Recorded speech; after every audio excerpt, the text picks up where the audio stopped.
नमस्कार दोस्तों, ocean network में आपका स्वागत है। मैं हूं ओमकार चौधरी। कोलकाता से हमारे साथ जुड़ते रहे हैं पंकज विश्वास।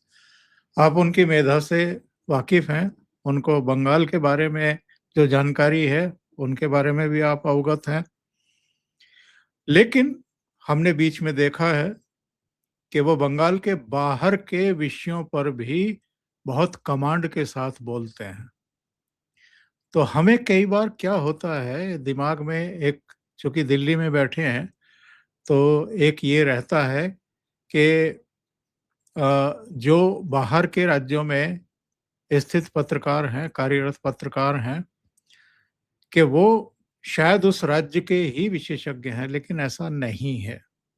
उनको अन्य विषयों की भी, घटनाक्रम की भी बहुत अच्छे तरीके से जानकारी ही नहीं है, बल्कि उन पर भी वो उतना ही कमांड रखते हैं। तो आज मेरे साथ जुड़ रहे हैं पंकज विश्वास कोलकाता से, और थोड़ा डिफरेंट विषयों पर उनसे आज हम बातचीत करेंगे।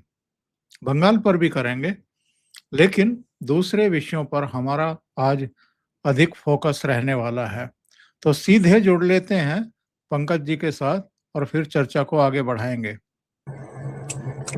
पंकज जी, बहुत धन्यवाद आपका। बहुत स्वागत, बहुत अभिनंदन। सर बहुत बहुत धन्यवाद सर। नमस्कार सर। हमने कल देर रात ये देखा कि प्रधानमंत्री नरेंद्र मोदी ने एक और वीडियो जारी किया, और एक बड़ा दिल दिखाते हुए, जैसे घर के मुखिया अपने बच्चों की कई बार गुस्ताखियों को नजरअंदाज करते हैं जी। और जानबूझकर की गई अपमानजनक टिप्पणियों के लिए भी उनको माफ कर देते हैं, आगे बढ़ने की सलाह देते हैं। ठीक वैसा ही एक अभिभावक कल प्रधानमंत्री में दिखाई दिया। लेकिन मुझे ये जानकर के हैरानी हुई कि जो विपक्षी नेता हैं, उनका रवैया कहीं से भी ऐसा नहीं लगता है कि अगर वो कहीं कुछ गलतियां कर रहे हैं अलग अलग फ्रंट पर, तो वो कभी इस तरह का बड़प्पन दिखाएं। मैं ये नहीं कह रहा हूं कि बतौर प्रधानमंत्री नरेंद्र मोदी कभी कोई त्रुटि करते ही नहीं है, या बिल्कुल एकदम वो जैसे एक एक बुक होती है उसके अनुसार ही चलते हैं। ऊंच नीच किसी से भी हो सकती है, लेकिन कम से कम किसी के साथ वो गाली गलौज करते हुए तो नहीं दिखाई देते हैं। और अगर नई उम्र के बच्चों ने वहां किसी झोंक में आकर के भीड़ का या झुंड का हिस्सा बन करके अतिरेक पूर्ण तरीके से या किसी नशे में प्रधानमंत्री को गाली बक दी, तो अब समाज का और परिवार का एक प्रेशर उनके ऊपर है। अब वो माफी भी मांग रहे हैं। तो प्रधानमंत्री ने बड़ा दिल दिखाया है। सर मुझे स्पाइडरमैन फिल्म का वो एक फ्रेज, इंग्लिश का फ्रेज है, उस फिल्म का डायलॉग है, वो याद आ रहा था कि with great power comes with great responsibility. मतलब आपके पास जब पावर रहता है तो आपके साथ जिम्मेदारियां भी होती हैं। तो विपक्ष के पास तो मैं समझता हूं उनके पास भी पावर है, क्योंकि उनको भी जनता का वोट मिलता है। हो सकता है 5% 10% कम मिलता हो, लेकिन अगर जनता का वोट अगर आपको मिल रहा है तो आपके ऊपर भी रिस्पॉन्सिबिलिटी बरतता है, आपके ऊपर भी रिस्पॉन्सिबिलिटी होना चाहिए। लेकिन हमारे देश में विपक्ष का एक मिजाज, ज्यादातर विपक्षी पार्टियों का एक मिजाज ये रहता है कि कुछ भी करो, उसका सरकार कुछ भी करे, हम उसका विरोधिता ही करेंगे। हम ये नहीं देखेंगे वो राष्ट्रहित में है, हम ये नहीं देखेंगे उससे समाज का या किसी इंडिविजुअल का, किसी ग्रुप का भला हो रहा है, ये नहीं देखेंगे। सरकार कर रहा है, इसका मतलब उसको उसका विरोधिता ही करना है। अगर मोदी जी कुछ अच्छा भी करेंगे तो उसका विरोधिता ही करेंगे। अगर मान लीजिए कांग्रेस के पार्टी को भी अगर आप कोई सरकार पुरस्कार देगी, देखिएगा कि आप राहुल गांधी उसका भी विरोधिता कर रहे हैं। तो ये विपक्षी पार्टियों का ये मिजाज बदलना चाहिए। और प्रधानमंत्री जी जो है, वही मैं रिस्पॉन्सिबिलिटी की बात कर रहा हूँ, जो इसे घर में बड़े बुजुर्ग होते हैं उनको पता है क्या सही है क्या गलत है। सर देखिए, भारत में एक वोक कल्चर को प्रमोट किया जा रहा है। आप जितनी फिल्म देखिए, बॉलीवुड की फिल्म भी उसके लिए जिम्मेदार है, कहीं ना कहीं इंग्लिश फिल्में भी उसके लिए जिम्मेदार है, पॉलिटिकल पार्टियों का भी एक अंश उनके लिए जिम्मेदार है, ये कॉकरोच जनता पार्टी भी उसके लिए जिम्मेदार है। अलग अलग तरीके से भारत में एक वोक कल्चर को, जो सही नहीं है, उसको प्रमोट किया जाता है। तो बच्चों पे भी इसका असर पड़ता है। आज जिस तरह के मैंने देखा, जो टीनेजर, शायद उनका 18 साल उम्र भी नहीं होगा, कोई कोई वोटर भी नहीं होंगे, वो भी प्रधानमंत्री जी की माता जी को गाली दे रहे हैं, प्रधानमंत्री को गाली दे रहे हैं, मुहावरा घर घर के गालियां दिया जा रहा है। तो ये टैलेंट अगर वो दूसरे अच्छे कामों में लगाएंगे तो वो देश के लिए और उनके लिए बेहतर रहेगा। गाली देने से प्रधानमंत्री का कुछ बिगड़ेगा नहीं। गाली देने से प्रधानमंत्री को बुरा लग सकता है, लेकिन क्या ये थोड़ी होगा कि वो अपने प्रधानमंत्री के पद से उनको आप हटा पाएंगे गाली देकर? ये अपने मन की आप भड़ास निकाल रहे हैं। क्यों भड़ास निकाल रहे हैं? हो सकता है कि उनकी जिंदगी में भी कोई ना कोई समस्या हो जिसके लिए वो प्रधानमंत्री को जिम्मेदार मानते हैं, लेकिन उनको इतनी समझ नहीं है कि गाली देके समस्या का हल नहीं निकलेगा। तो जो प्रधानमंत्री को गाली दे रहे थे वो भड़ास निकाले। तो प्रधानमंत्री जी को भी पता है कि जो अलग अलग पार्टियां हैं, कॉकरोच जनता पार्टी, नॉन पॉलिटिकल पार्टी, अलग अलग ऑर्गेनाइजेशन, सोशल ऑर्गेनाइजेशन, ये इनको भड़का रहे हैं। इनको पता भी नहीं है कि ये क्या कर रहे हैं। ये हो सकता है कि जस्ट कूल लगने के लिए आए हों, जस्ट फॉर फन आए हों, अपना जिंदगी की कोई समस्या हो उसके लिए सरकार को जिम्मेदार मानकर आए हों। तो बतौर घर के मुखिया, वो देश के मुखिया है, तो बतौर वो देश के मुखिया होते हुए बड़प्पन दिखाते हुए, जैसे माता पिता जी, मैं भी एक पिता हूँ, मेरा बेटा भी कभी कभी गलती करता है, हर फैमिली में होता है। तो हम बड़े बुजुर्ग पहले बच्चों को समझाते हैं ये सही नहीं, क्योंकि हमको जिंदगी का ज्यादा अनुभव है और प्रधानमंत्री जी को राजनीति का, जिंदगी का, सामाजिक जीवन का बहुत ज्यादा अनुभव है, हम लोगों से भी ज्यादा है। तो वही वो बड़प्पन दिखाते हुए वो उनको समझाने के लिए ही उन्होंने ये वीडियो बनाया है। और कहीं ना कहीं जो लोग गाली दे रहे थे, आज उनमें से किसी किसी को समझ भी आ रहा है।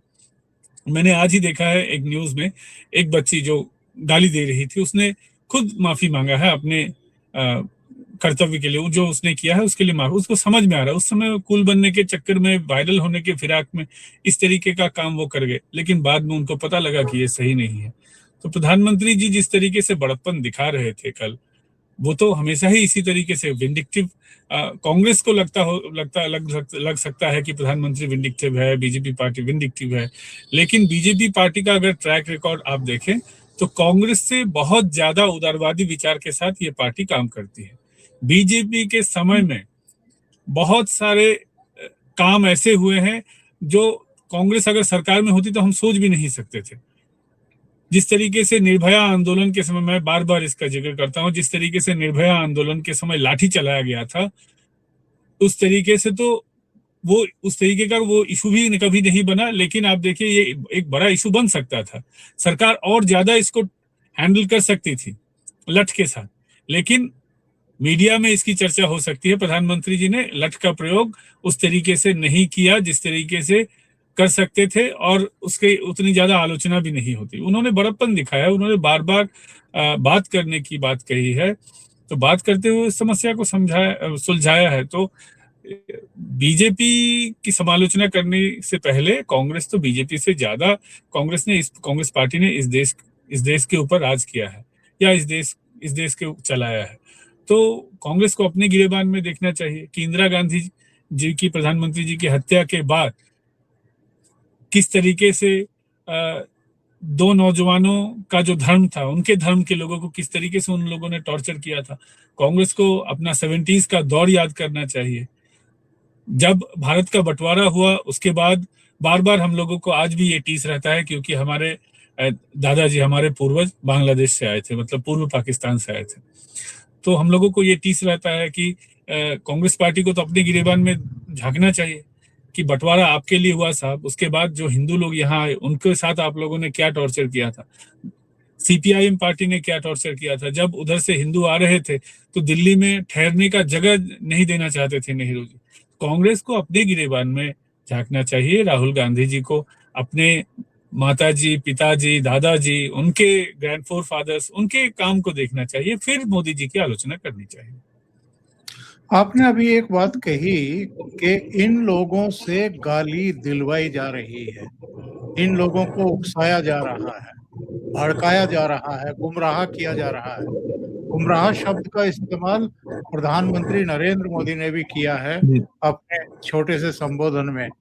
मैं जानना चाहता हूं कि कौन लोग हैं जो इनसे गाली दिलवा रहे हैं और इसका मोटो क्या है, उनका मकसद क्या है? सर, ये बहुत बड़ा एक प्लेटफॉर्म है, या बहुत बड़ा एक इसको कॉन्स्पिरेटर्स कि एक जमात है जो लोग इसको कर रहे हैं। इसमें बहुत सारे लोग हैं आज जो डफली गैंग के लोग हैं, जो बंगाल में भी एक्टिव हैं और जो जेएनयू में भी एक्टिव हैं।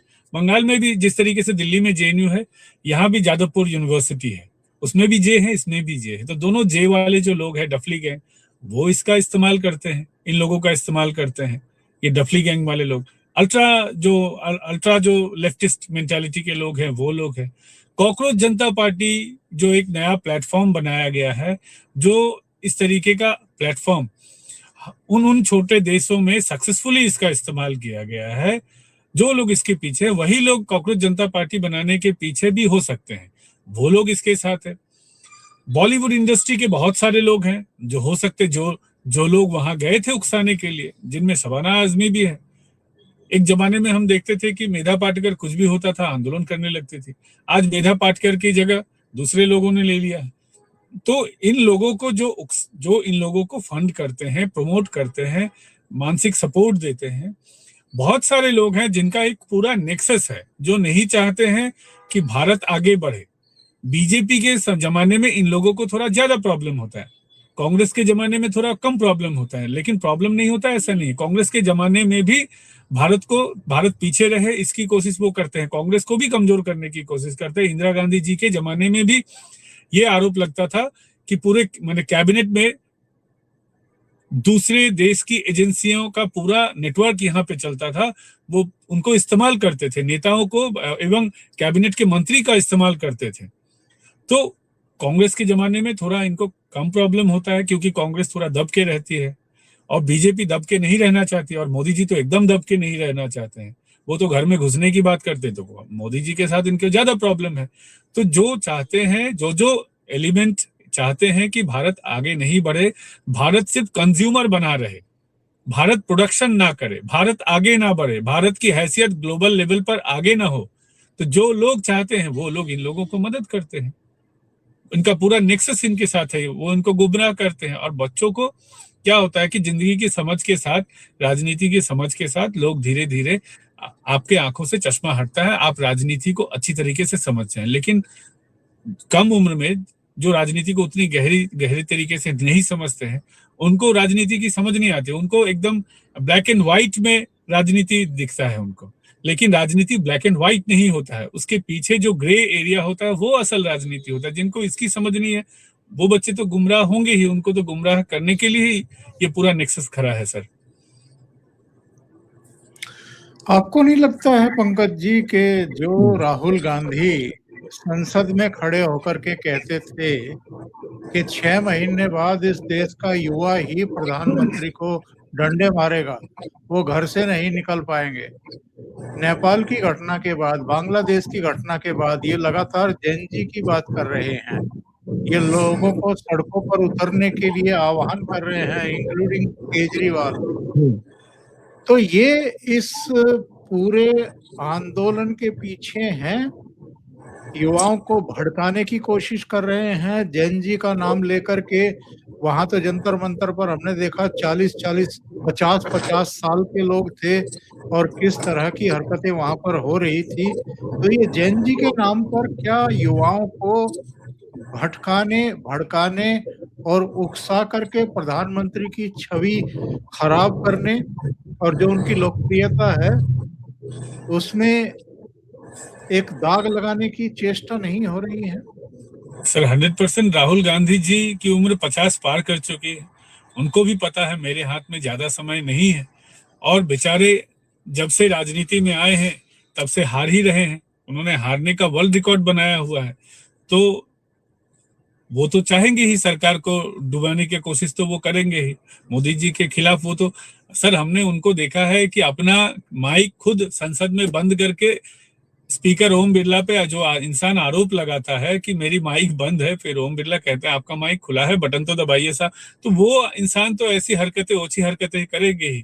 वो तो उनको अब सही में समझ में आ रहा है कि मैं डायरेक्ट राजनीति से आपसे जीत नहीं पाऊंगा, इसीलिए मतलब मोदी जी से जीत नहीं पाएंगे, इसीलिए जो है वो यंग जनरेशन को उस्काने की बात करते हैं। सर हमने देखा है दाढ़ी टोपी पहने हुए, दाढ़ी टोपी वाले 50 साल के उम्र के छात्र हमने देखा है कि जो नीट का स्पेलिंग नहीं जानते हैं, नीट परीक्षा किसके लिए होती है, ऐसे छात्र, जिनकी नीट एग्जाम देने की उम्र भी नहीं हुई है, ऐसे छात्र, तो तरह तरह के छात्र हमने इस आंदोलन में देखा है।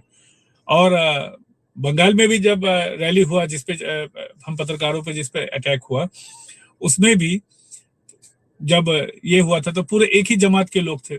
शुक्रवारिया, जिसपे ममता जी ने कल कविता भी लिखी है शुक्रवारिया के ऊपर, तो ये शुक्रवारिया लोग जो हैं तो वो तो इसमें है ही, उनको भी शामिल किया जा रहा है। जनरेशन, यंग जनरेशन को वो भड़का रहे हैं, इसीलिए भड़का रहे हैं क्योंकि उनको पता है ये अनगाइडेड मिसाइल है, इनको समझ नहीं है कि ये क्या कर रहे हैं।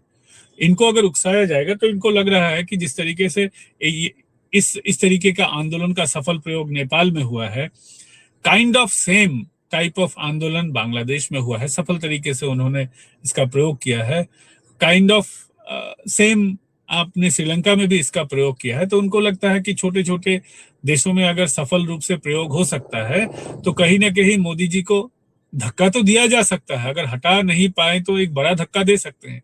और धक्का देते देते एक बार बार धक्का देते देते एक नेगेटिव छवि तो बन सकती है, इनको लग रहा है इस तरीके का, इसलिए इन लोगों को ये उकसा रहे हैं क्योंकि इनको भड़काना आसान है। आप अगर पॉलिटिकली साउंड या राजनीति करने वाले पार्टी के लोगों को उकसाना चाहेंगे तो वो इसका क्रॉस चेक करेंगे, मैं क्यों आंदोलन कर रहा हूँ, इसके साथ मैं जुड़ूं या नहीं जुड़ूं, बहुत सारे सवाल होते हैं। लेकिन जिनको इनकी समझ नहीं होती है वो तो इसके साथ जुड़ जाते हैं। और इमोशनल अगर है, यंग जनरेशन तो ज्यादा इमोशनल होता है, तो इमोशनल लोग को ये उनको इमोशनली ब्लैकमेल करने की कोशिश कर रहे हैं राहुल गांधी, केजरीवाल जैसे लोग, क्योंकि अभिजीत दीपके तो इन्हीं की पार्टी के प्रोडक्ट हैं। तो अब हार चुके लोग मोदी जी को हटाने के लिए युवा शक्ति का इस्तेमाल करना चाह रहे हैं। ये जो देश विरोधी हरकतें हैं, सनातन विरोधी हरकतें हैं, और अब तो कोई दबी छिपी बात नहीं है। कल पप्पू यादव ने एक ड्रामा किया पार्लियामेंट में, भगवा वेश धारण किया, पुजारी बनकर के बैठ गए और फिर उन पर जो चढ़ावा लिखा हुआ था, दान पेटी लिखी हुई थी, उसमें राहुल गांधी ने आकर के कुछ पैसा डाला या कागज डाले, फिर किसी और ने आकर के डाले, एक महिला लाल टोपी पहन करके आई। संसद भवन के परिसर में हमने ऐसा दृश्य कभी नहीं देखा, इस तरह की नाटक नौटंकी कभी नहीं देखी। खुले आम पुजारियों को लुटेरा बताने की हरकत कभी नहीं देखी। ये सनातन पर सीधे सीधे हमला है। जो जिन्होंने चढ़ावे में चोरी की है उनमें एक भी पुजारी नहीं है, एक भी पुजारी नहीं है। तो आप पुजारी बना करके बैठाएं और उसके बाद ये नाटक नौटंकी करें। ये कभी इस तरीके से प्रधानमंत्री बन जाएंगे क्या इस देश के? सर, मुझे तो इसलिए बुरा लगता है कि यादव शब्द यदुवंशी शब्द के साथ जुड़ा हुआ है। जो कृष्ण जी के डिसेंडेंट खुद को बताते हैं वो अगर ऐसा करते हैं तो सच में बुरा लगता है। आप देखिए मुलायम सिंह यादव, उन्होंने राम मंदिर आंदोलन के समय हिंदुओं के ऊपर, संतों के ऊपर, आंदोलनकारी कर सेवकों के ऊपर गोलियां चलाई थी, सैकड़ों लोगों को उन्होंने मारा। और उनके बेटे अखिलेश यादव भी उसी राह पे चलते हैं, इधर पप्पू यादव भी उसी राह पे चलते हैं। वो भी तो सर हिंदू है, उनको अपने गिरेबान में झांकना चाहिए। मैं नाम यूज करता हूं पप्पू यादव, ये तो मैं अपने नाम की तौहीन कर रहा हूं, अपने आइडेंटिटी की तौहीन कर रहा हूं। सर, भारत में मदरसों में जिस तरीके से छात्रों के साथ बलात्कार होता है, कभी इनकी हिम्मत होगी मदरसों के छात्रों के ऊपर बात करने की, या मदरसों के टीचर के ऊपर बात, मदरसा का जो ये इशू है उसके ऊपर बात करने की? बंगाल में या पूरे भारतवर्ष में जितने खारिजी मदरसा है, कौमी मदरसा है, कौमी मदरसा में किस तरीके से टेररिस्ट बनाया जाता है, कभी उस पे बात करने की या उस पे नाटक करने की इनकी हिम्मत होगी? बहुत सारे सब धर्म में, धर्म नहीं कहूंगा मैं, सब धर्म के अनुयायियों में या सारे समाजों में कुछ न कुछ कुरीतियां हैं। इस्लाम में भी है, दूसरे समाज में भी है, उस पर बात करने की इनकी हिम्मत होगी? ये एक इजी टूल बन गया है कंट्रोवर्सी जनरेट करने का, क्योंकि पप्पू यादव अगर कंट्रोवर्सी करते हैं तो वो चर्चा में आएंगे। उनको पता है कि हिंदू धर्म के लोगों के ऊपर या हिंदू समाज के ऊपर मैं अगर कंट्रोवर्सी करूंगा तो मेरे साथ कुछ नहीं होगा, यही अगर दूसरे समाज के साथ मैं करूंगा तो सर तन से जुदा का फतवा जारी हो जाएगा। इसलिए कंट्रोवर्सी क्रिएट करने के लिए पप्पू यादव इसी तरीके का काम करते हैं। बॉलीवुड में भी आप देखिएगा जो मतलब हिंदू धर्म के लोगों को ही विलेन बनाया जाता है, जिसके साथ मतलब कुछ सोशल जस्टिस का मामला ही नहीं है। हमने देखा है कि एक फिल्म में अंग्रेजों के जमाने का एक इंस्पेक्टर को वो पूरा त्रिपुंडधारी बनाया गया था, और पठान हीरो बनेगा, जो ब्राह्मण है वो विलेन बनेगा। ये बॉलीवुड का कॉमन नैरेटिव है, और अब पॉलिटिशियन लोगों ने भी कंट्रोवर्सी जनरेट करने के लिए, खबर में चर्चा में आने के लिए इस तरीके का काम कर रहे हैं। लेकिन अभी सर वो समय नहीं रहा। अब जो सनातन के साथ है जनता उसी के साथ है। जनता में भी अब जागरूकता आ चुकी है। आप देखिए बंगाल में ममता बनर्जी के हारने का सबसे one of the biggest cause यही था कि वो सनातन विरोधी बन चुकी थी। वो हिंदू धर्म के लोगों को एक सेकंड में उनका 12 बजाने की बात करती थी। शुक्रवार को उन लोगों को प्रॉब्लम होता है, वो मारेंगे, ये कॉमन है, मान लो। ममता बनर्जी इस तरीके की बात करती थी, तो ममता बनर्जी के साथ क्या असर हुआ? अब सर 30% या 11% लोगों, जहां पे भी वो कम्युनिटी जितना भी परसेंट हो, अब ये परसेंटेज वाली राजनीति अब खत्म हो चुकी है। जो सनातन के साथ रहेंगे, जो मेजोरिटी पीपल के साथ रहेगा, उनकी ही सरकार बनेगी और लोग भी उनको ही सपोर्ट करेंगे। अगर वो 11%, 13% या 50%, जो जहां पे जितना परसेंटेज है, अगर उनके साथ अगर खड़ा रहना चाहते हैं तो उनका वोट ले, कोई दिक्कत नहीं। हम उनके साथ नहीं रहेंगे, मेजोरिटी पीपल उनके साथ नहीं रहेगा। कंट्रोवर्सी अलग चीज है। आप अपना नेतागिरी चमकाने के लिए अगर आप कुछ कर रहे हैं वो अलग चीज है, लेकिन उससे वोट पर कुछ असर नहीं पड़ेगा। वोट उसी को देंगे लोग, जो मेजोरिटी लोग जिनके साथ है उन्हीं को देंगे।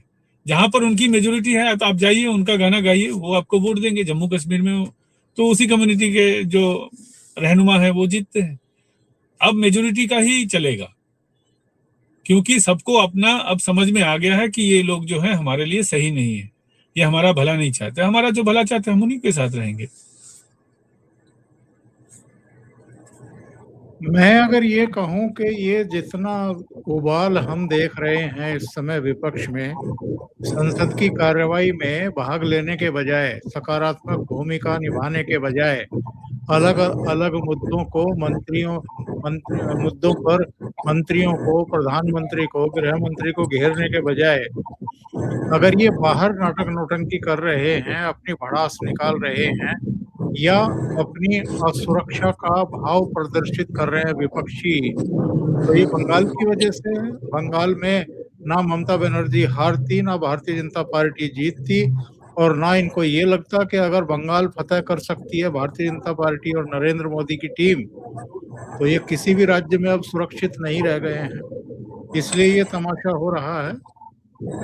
100% सर असम में 40% पॉपुलेशन होने के बाद भी वहां पे बीजेपी जीत गई, और बीजेपी कंटिन्यूअस वहां पे जीत रही है। असम में तो फिर भी वो उन्होंने मान लिया कि चलो एक जगह पे वो पॉपुलेशन सेंटर्ड था, लेकिन बंगाल में जो है 30% पॉपुलेशन हर जगह स्कैटर्ड है, हर जिले में स्कैटर्ड है। मालदा मुर्शिदाबाद में वो हिंदू से ज्यादा पॉपुलेशन में है।